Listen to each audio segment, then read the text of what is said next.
بسم اللہ الرحمن الرحیم۔ السلام علیکم اسٹوڈنٹس، آج ہم لوگ اپنا پاک 301 کا لیکچر نمبر 24 کریں گے۔ آج ہم لوگ پاکستان کی جغرافی کے بارے میں، لینڈ کے بارے میں، اس کے باؤنڈریز کے بارے میں اور اس کے جو ہمسائے ممالک ہیں اس کے بارے میں ہم لوگ بات کریں گے۔ اس میں بھی جو امپورٹنٹ جتنے بھی MCQs ہیں وہ بھی میں آپ لوگوں کو ساتھ ساتھ بتا دوں گی، اور اوور آل تو آپ لوگوں نے جب لیکچر پورا سنا ہوتا ہے تو آدھے سے زیادہ چیزیں آپ لوگوں کی یاد ہو جاتی ہیں۔ سب سے پہلے ہم لوگ جغرافی اور لوگوں کے بارے میں بات کرتے ہیں۔ پاکستان کے آپ لوگوں کو پتہ ہے کہ جب 14 اگست 1947 کو بنا تھا تو اس کے 2 ونگز تھے، ایک ایسٹ پاکستان اور ایک ویسٹ پاکستان۔ ایسٹ پاکستان پھر 1977 میں الگ ہو گیا تھا۔ پھر 1977 کے بعد سے اب تک پاکستان جو ہے یہ ساؤتھ ایشیا کے تقریباً نارتھ ویسٹرن پارٹ میں آتا ہے۔ تو ایک تو یہ آپ لوگوں کا MCQ بہت امپورٹنٹ ہے کہ پاکستان سب کانٹیننٹ میں کہاں آتا ہے، ساؤتھ ایشیا کے نارتھ ویسٹرن پارٹ میں آتا ہے۔ سب کانٹیننٹ کے اندر اس کی بڑی ایک ڈسٹنکٹ، اس کی مطلب بہت زیادہ نمایاں ہے، موسم کے حساب سے دیکھا جائے یا اس کی باؤنڈریز کے حساب سے دیکھا جائے۔ انڈس ویلی سویلائزیشن ہے اس کے اندر، جو کہ 2500 سے لے کے 1600 BC پرانی ہے، ٹھیک ہے۔ تو ایک تو یہ آپ لوگوں کے MCQs یہ بہت امپورٹنٹ ہے۔ اس کے بعد آرکیولوجیکل ہیریٹیج پریزنٹ ہے ہڑپا اینڈ موہنجو-دڑو میں۔ اسے بھی ہمیں ایویڈنس ملتا ہے کہ یہ کتنی زیادہ پرانی ہے Indus valley civilisation.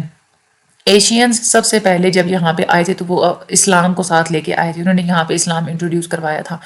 Central Asia اور افغانستان سے جتنے بھی مسلمان آئے تھے، پھر مسلمانوں نے پھر تقریباً کوئی ہزاروں سال حکومت کی۔ اس کے بعد مسلمانوں کی جو امپائر تھی وہ پھر ختم ہو گئی اور برٹش رول یہاں پہ سٹارٹ ہو گیا۔ پھر برٹش رول تب ختم ہوا جب پاکستان اور انڈیا 2 الگ ریاستیں بنی تھیں۔ اگر ہم لوگ اس کی لوکیشن کی بات کرتے ہیں تو پاکستان 24 سے 37 degrees north latitude and 61 to 75 degrees east longitude پہ واقع ہے۔ یہ لوگوں کے MCQs کے حساب سے امپورٹنٹ ہے، اب لوگ یاد کرنا پڑے گا۔ لیٹیٹیوڈ نارتھ لیٹیٹیوڈ کتنے ہیں 24 سے 37 اور ایسٹ لانگیٹیوڈ کی طرف 61 سے 75، ٹھیک ہے، یہ اس کی لوکیشن ہے۔ ٹریٹری کی بات کرتے ہیں، اس کا جو ٹوٹل ایریا ہے وہ اس کا 7,96,095 اسکوائر کلومیٹرز ہے۔ یہ بھی آپ لوگوں کا MCQs آتا ہے، بہت امپورٹنٹ ہے، یہ جو چیپٹرز میں سے بڑے MCQs آتے ہیں۔ اس کے بعد یہ جو ہے نا پورا چارٹ، یہ بھی آپ لوگوں کے بڑے MCQs آتے ہیں۔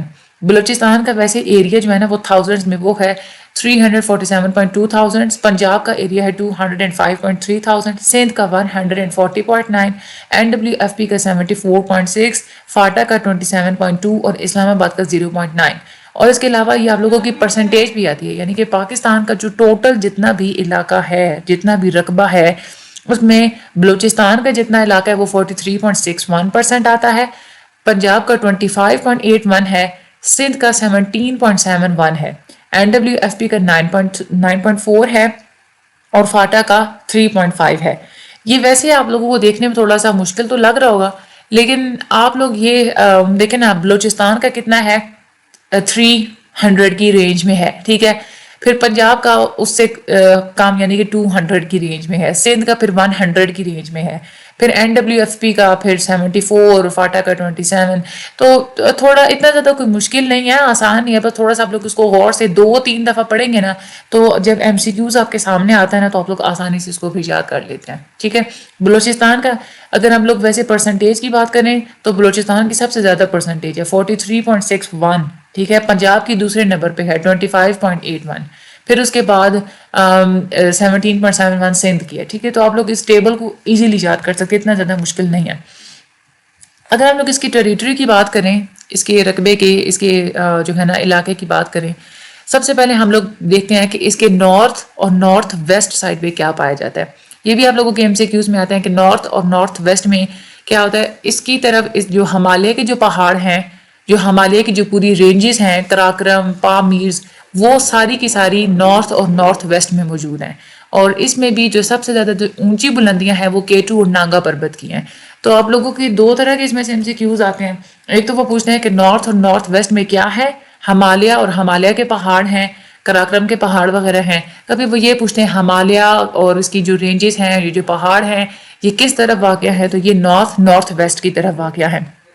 اس کے بعد ہم لوگ ویسٹ کی بات کرتے ہیں۔ ویسٹ میں بلوچستان کا جو ہے نا وہ پلیٹیو وہ ہے تقریباً کوئی 1000 فیٹ اس کی بلندی ہے۔ بلوچستان میں آپ لوگوں کو پتہ ہے پہاڑی علاقہ ہے زیادہ تر، اس کے بڑے ڈرائی ماؤنٹینز ہیں نارتھ ایسٹ سے لے کے ساؤتھ ویسٹ تک، اور اس میں بارشیں بہت کم ہوتی ہیں. اس کے بعد ہم لوگ انڈس پلین کی بات کرتے ہیں, ٹھیک ہے, سندھ کی. یہاں پہ جو مین جو ایگریکلچر ریجن ہے, ٹھیک ہے, وہ انڈس ویلی کے درمیان میں پایا جاتا ہے, ٹھیک ہے.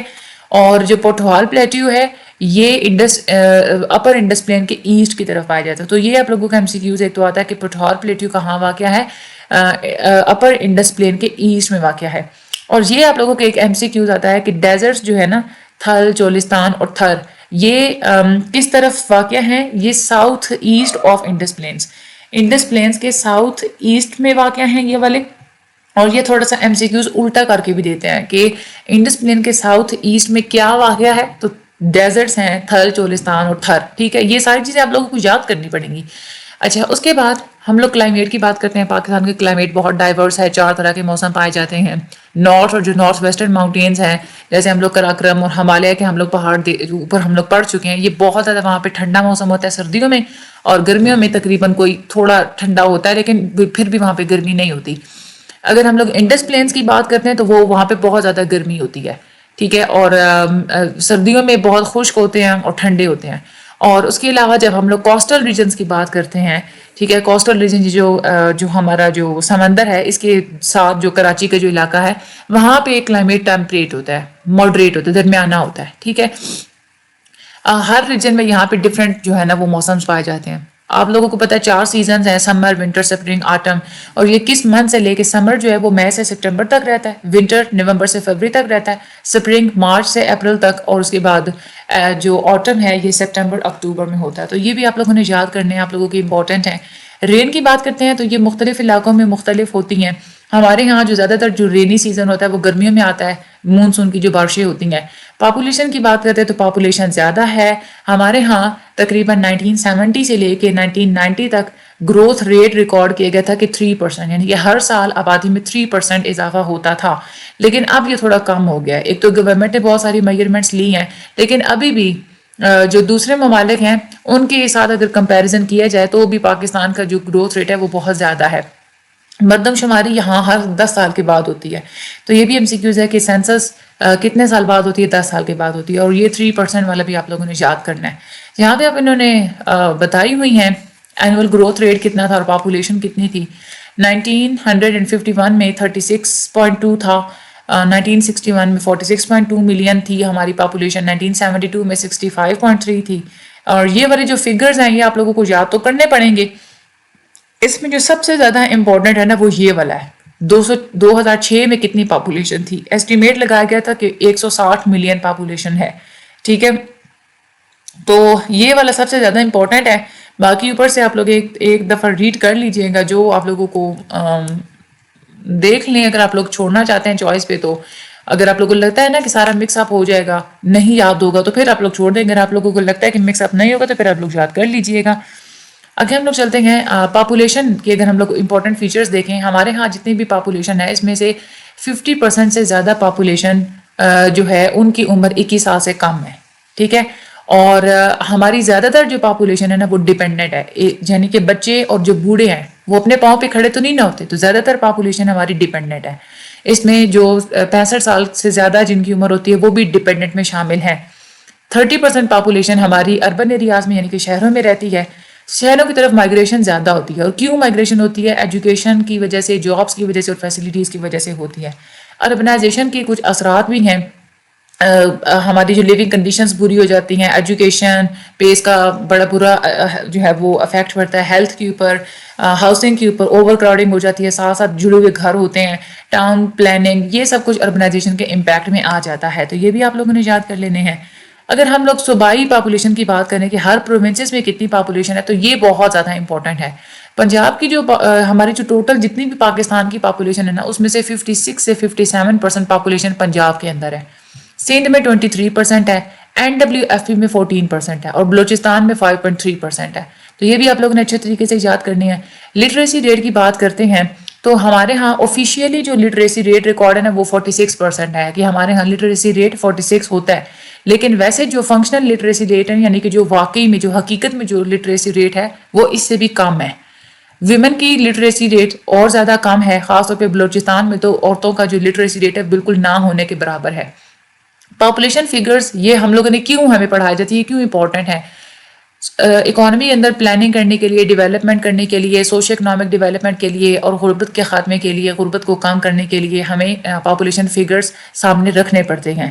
اور اس کے علاوہ پاکستان کی اگر ہم لوگ بات کریں تو پاکستان میں سوشل ڈیولپمنٹ کو انڈیکیٹ کرنا یہاں پہ پور ہی ہے، ٹھیک طریقے سے انڈیکیٹ نہیں ہم لوگ کر پاتے. کوئی آئیڈیل فگر نہیں ہوتا پاپولیشن کے لیے، اور ڈپینڈ کرتی ہے ہماری پاپولیشن ریسورسز کے اوپر.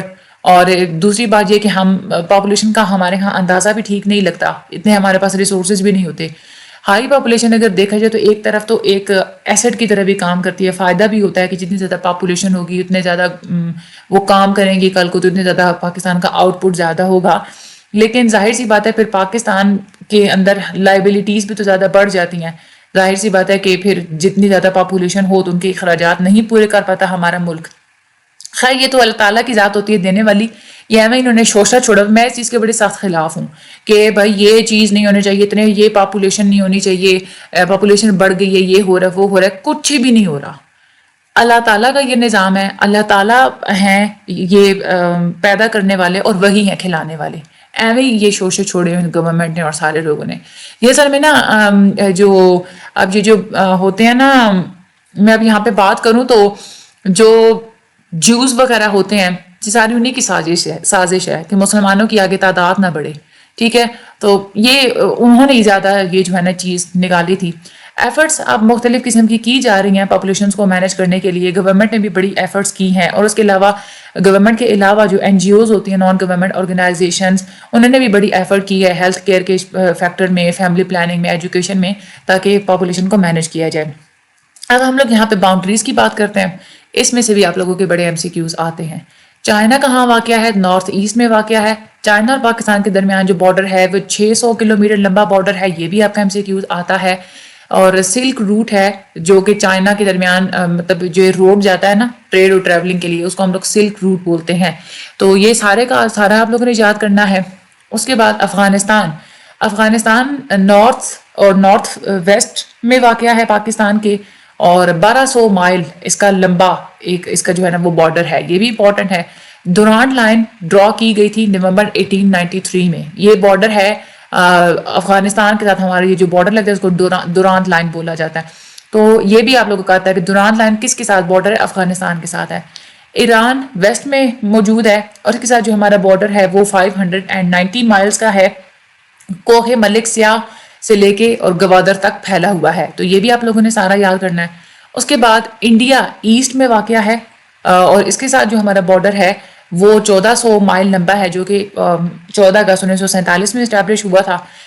کشمیر کی اگر ہم لوگ بات کرتے ہیں تو کشمیر اور انڈیا کا جو بارڈر ہے اس کو LOC کہا جاتا ہے، لائن آف کنٹرول. ٹھیک ہے، اور یہ سب سے زیادہ یہاں پہ مشکلات ہوتی ہیں. یہ والی جو سرحد ہے یہاں پہ بہت زیادہ یوں سمجھ لیں کہ ہر وقت دنگے فساد اور وہ ساری چیزیں. ساؤتھ کی بات کرتے تو ساؤتھ میں عربین سی بحیر عرب موجود ہے، اور اس کی جو کوسٹ لائن ہے یہ 450 مائلز ہے، جو کہ رن آف کچھ کے علاقے سے لے کے انڈین بارڈر سے لے کے ایران کے بارڈر تک ویسٹ میں اس کی طرف اس تک جو ہے نا یہ اس کا بارڈر جاتا ہے. نیبرہڈس کی بات کرتے ہیں تو پاکستان کی اسٹریٹجیکلی جو بڑا امپورٹنٹ ریجن ہے. پوری دنیا کے جتنے ممالک ہیں نا ان کے ریجن کی وجہ سے پاکستان بڑا وہ انٹرسٹ لیتے ہیں. جتنے بھی بڑی پاورز ہیں چائنا اور رشیا، ان پہ نظر رکھنے کے لیے US نے پاکستان کو ہی ہمیشہ یوز کیا ہے. ٹھیک ہے، تو اسی لیے US زیادہ انٹرسٹ بڑھاتا ہے پاکستان کے ساتھ، تاکہ چائنا اور رشیا کے اوپر ایزیلی جو ہے نا وہ آنکھ رکھ سکے، نظر رکھ سکے. اور اس کے علاوہ افغانستان کے تھرو جتنے بھی ہمارے مسلم سٹیٹس ہیں نا، سینٹرل ایشیا کے جتنے بھی مسلم ممالک ہیں ان سب کے ساتھ ہمارا راستہ ملتا ہے افغانستان کے تھرو. دوسری طرف دیکھا جائے تو ہمارا یہ جو گلف ریجن ہے ادھر بہت زیادہ آئل کے جو ذخیرے موجود ہیں. ٹھیک ہے، گولڈ وغیرہ اور ساری چیزیں. پاکستان کے بڑے کلوز ٹائز ہیں اپنی ساری نیبر سٹیٹس کے ساتھ. اب تو پائپ لائن اور جو گیس ہے اس کی بھی پلاننگ ہے کہ وہ بھی پاکستان سے گزاری جائے گی افغانستان سے، اور یہاں سے نیا اکنامک کوآپریشن شروع ہو جائے گی ہمارے اس ریجن کے اندر. ٹھیک ہے، تو یہ اوور آل سارے کا سارا یہ والا جو ہے نا لیکچر بہت امپورٹنٹ ہے. ٹھیک ہے، چھوڑنا آپ لوگوں نے کچھ بھی نہیں ہے. یہ بڑے تیز ہے یونیورسٹی والے. یہ ان سبجیکٹ کی MCQs بیس پیپر رکھتے ہیں جس سبجیکٹ کا ہر لائن میں سے MCQs بن سکتا ہو. ٹھیک ہے، پاک اسٹڈی کچھ ایسا ہی ہے، ہر لائن میں سے اس کا MCQs بن سکتا ہے.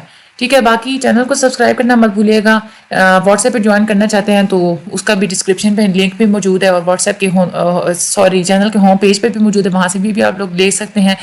مجھے اپنی دعا میں یاد رکھیے گا. اللہ تعالیٰ آپ سب لوگوں کی مدد فرمائے. Thank you so much and اللہ حافظ.